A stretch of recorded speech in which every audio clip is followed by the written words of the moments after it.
Now, Donald Trump's situation is this world news right now. Everyone knows about it.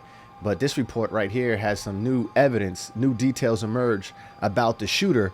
So I'm just curious to see what details emerge about this shooter, who was a Republican, white Republican, basically shot at one of his own. That's what I've been saying for the longest, well, for the past 2 days, and nobody's really picking up on it. But if this was a black individual or a minority of any other sort that shot at Donald Trump, we'd have automatically assumed we know what the situation was. But since it was a white American, people are like, yo, why would you shoot at Donald Trump? He's for you.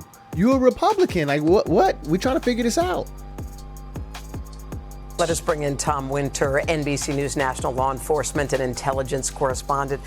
Tom, good morning. We're learning about Thomas Matthew Crooks, but there's very little online about him. There was no manifesto, very little social media presence, but you're slowly putting together a picture of who this is. That's right. Last evening, the FBI operational people, as well as the special agent in charge of this investigation, briefed reporters, and they say that right now, to your point, there is no indication specifically of what the motive might be.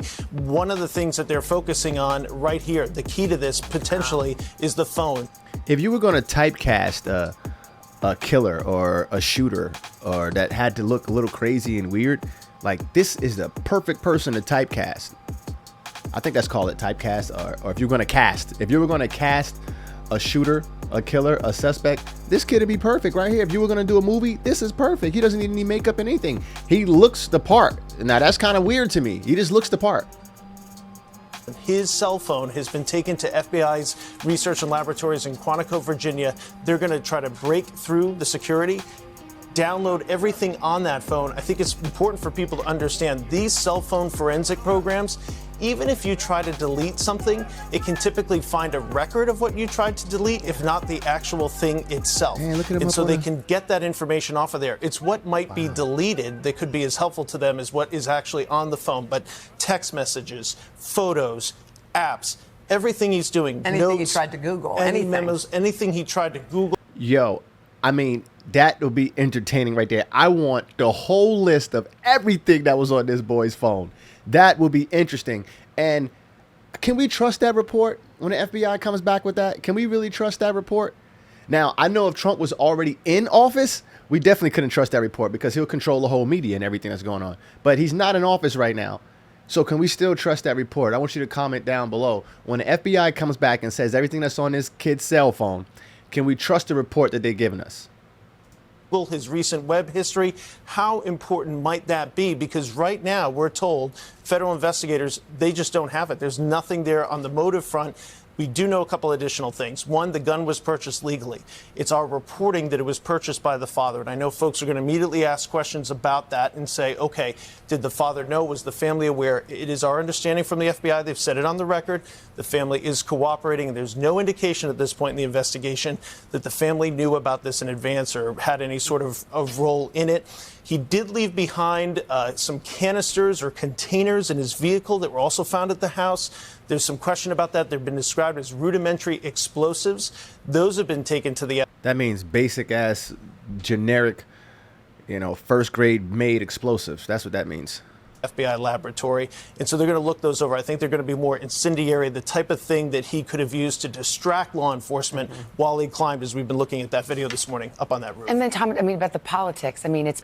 How would he distract law enforcement when there were people trying to tell law enforcement they see a guy up on the roof yelling and pointing fingers? Imagine seeing a bunch of white people saying, oh, there's somebody up on the roof.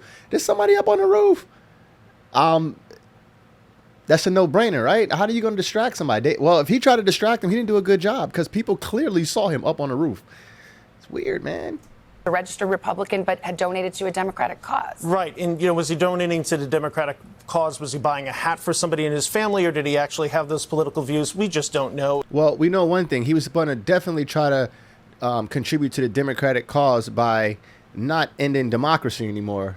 So making sure that Trump does not become president, if that's the case. But like I said, this is just weird, man. Getting shot by one of your own is that's just weird, man. He was in a place where these people loved him.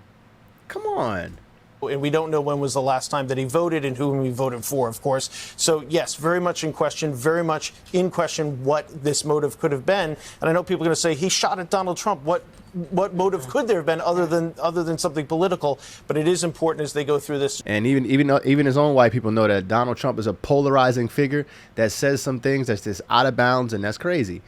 And that's why he made that statement, because it's like, yo, if you shot at Donald Trump, it's like, duh, we know why you shot at Donald Trump. And that shouldn't be the case, man. Like I said, to me, he's just an old guy with a bunch of old views that doesn't need to be president. But like I said, it looks like that's the case, and that's where he's going.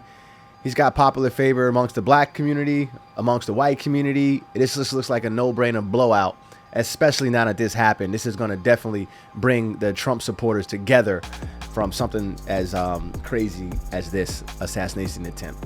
To try to determine exactly what this was involving. We do know at this point, and we've been told that there's no sort of foreign involvement. I think that's also important for people to know at this stage of the investigation. Tom. But that's important. So none of the foreigners came after Trump. And you know, there's a lot of foreigners that don't like Trump. He's a polarizing figure, but it wasn't none of them that did that. Like I said, we didn't see any Hispanic or African American up there on the roof shooting at him.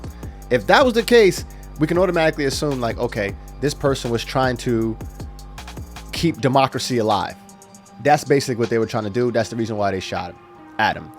But this particular individual, white American, you know, this doesn't really make sense. Trump was your people. You know, Trump is doing things for you. You know, why? We would never know, because they blew his head off before we could figure it out. But, you know, let me know what you think in the comment section below. Was this some type of setup? Was this real? Was this fake? Tell me what you believe. I don't know what to believe right now. I'll tell you one thing.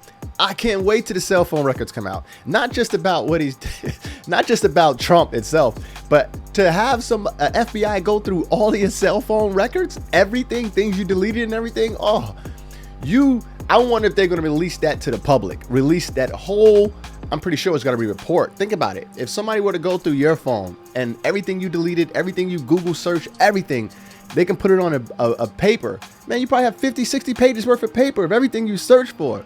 That is what I want them to release to the public. You know, I just feel like they can make up any story, you know, about that cell phone or what was in that cell phone. Let me know what you think. Like, subscribe button, you like this content. I'm out.